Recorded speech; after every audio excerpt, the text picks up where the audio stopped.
This story happened in a small village in Turkey in the 1990s.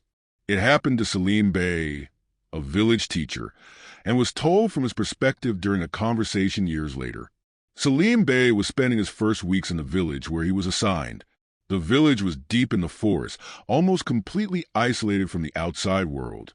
Electricity was frequently cut off, and one could only move around at night with the light of a flashlight. The villagers settled Salim Bey in an old stone house. The house was quite old and gave off an uneasy atmosphere, especially at night, with its creaking wood and howling winds that ling winds. One night, while he was preparing his lecture notes, he heard a soft knock on his door. It was already past midnight.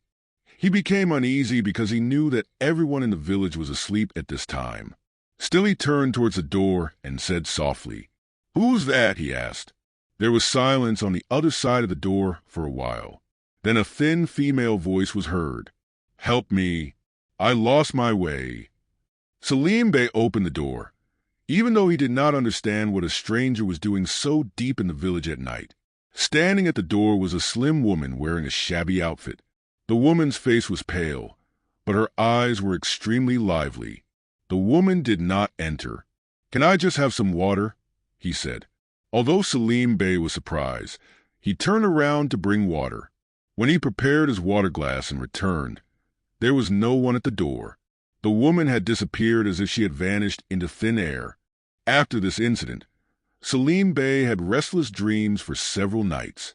In his dream, he felt that someone was walking around the house, but he could not see him.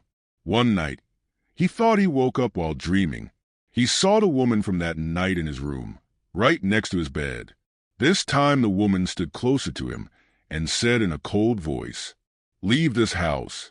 This is my place." Salim Bey woke up with a start in terror. He checked the room, but there was no one in the room. However, the window was left ajar. However, he remembered that he closed the window tightly before going to bed. The next day, Salim Bey told this incident to an old villager he trusted in the village. The old man's face turned pale. He took a deep breath and said, "We forgot to tell you about the history of that house. Years ago, a woman lived there. Her husband left her, and she died of cold here in the middle of winter.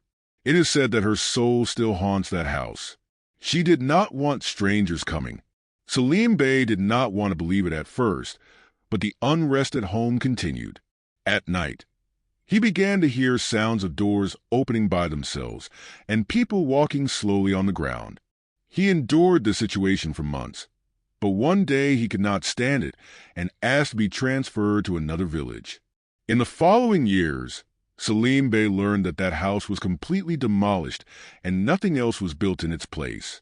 The villagers believed that the house was cursed.